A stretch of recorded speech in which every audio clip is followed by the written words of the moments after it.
All right, today we will be presenting our assignment 8 for SCG 3103. Today we'll be talking about spot bugs. I'm William. I'm Noah. And I'm Aiden. Next slide.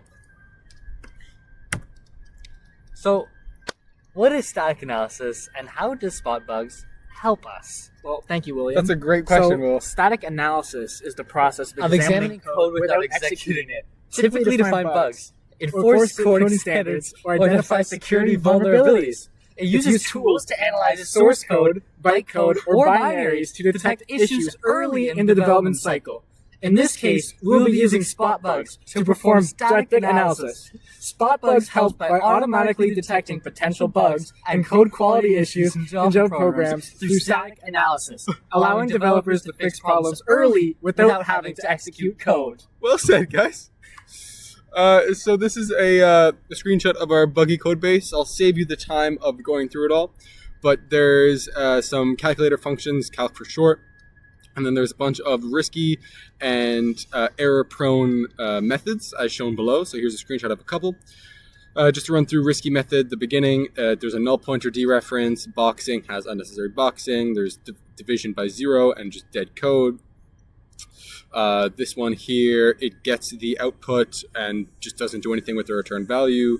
This one passes null to trim, and there is just an assortment, a myriad, a plethora of errors that Spotbug statically can detect.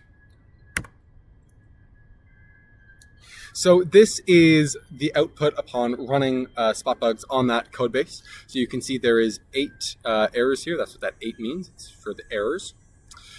There's different categories. So there's scary, there's troubling, there's of concern. So scary, there's that null pointer, there's that the returning, there's the, it's just a bunch of different errors here. And now fixing bugs, guys. So you can see at the top, right? Originally we start with 8. And now we're going down to 7. Down to 7 here. So we want to fix a bug.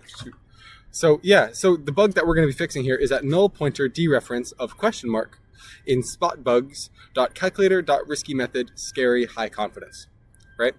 So the original function here, as you saw before, you can see possibly null is null. It's null for sure. It's not possibly null. It is null, right? Really? And what we're doing is we're dot trimming it, but you're passing null to dot trim. And that's so that's going to reference a null point. It's a null pointer reference, It's a null pointer right? dereference. Exactly. So, wow. So how do we fix that? Well, how do we know it? So what we're going to do, that possibly null, we're going to give it an actual string value. Oh, interesting. We're going to give it a string value. And then just as an added level of security, in case that possibly null changes in the future, what we're going to do is we're going to add a null check to make sure we only ever pass the value if we know it's not null. It's not null. So, let's say you're passing an argument in the command line, and you just don't pass anything. Null. Null. But now, because it does not equal null, it won't go there. Thank you. Thank you. Aiden, why don't you take this one? Okay, so we can see spot bugs going from 7 errors to 6. Yeah, so you can see at the beginning we had 8 down to 7. Now we're 7. Now it's 6. 8, 7, 6. So we're seeing now that the method ignores the return value in the ignored equals bug function here. So we can see the original look. There's no return value. There's no. How is it? Nothing. So that's an error right there. Dot equals world, true or false, it doesn't matter because you're not doing anything with it. You're not doing anything. That's not good. So we can see here now that it's printing this statement out. Oh, so where would you see this print?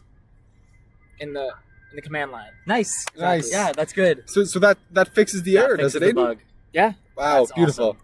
And then whenever you fix the rest of them, because it's a similar process with the we don't need to go through all the other of them. 6. There's 6, so it'd go down to so 5, we 4, fix 3, it, 2, and then 1. whenever you run it again, you see there's 0 errors here, where once there was all of these errors. Wow. All 8 errors. And now there's challenges, guys. Did we run into any challenges? We ran into a few challenges. Of course. Particularly in setup and installation. So in Eclipse, personally, it took me about 2 hours to get this Spotbugs program running and working. No, why don't you go over the types of errors that we encounter? So types of errors, it's difficult, right? Because there's so many different errors in coding. So many. It's a wide array. Almost infinite. Probably infinite for sure. We could probably check that actually. I'll check. Yeah.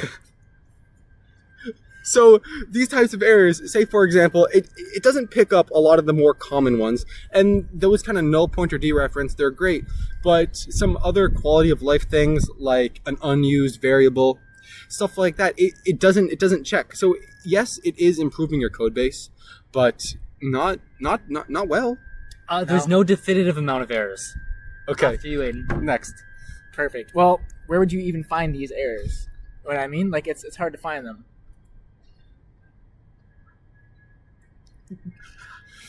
So what I think Aiden means is, as shown in this all fixed, do you know if the bugs are all fixed or if they're just if the plugin isn't working? Like, how do you? Because during my setup setup of 2 hours, this is an issue I ran into very often. Exactly. I didn't know if it was working or not, or if my code had no bugs. And because of the point above, the types of errors, because there can be some errors, but it's just which are going to be picked up. So it's really hard to tell, and some clarity would be great with that. That would be very helpful. Thanks. Our team, Noah and Aiden and Will, wish you a great weekend, and we thank you for having taken the time to watch this presentation. It is greatly appreciated. Thank you. I'm Will. Thank you so much, TA, for the great semester. I'm Noah.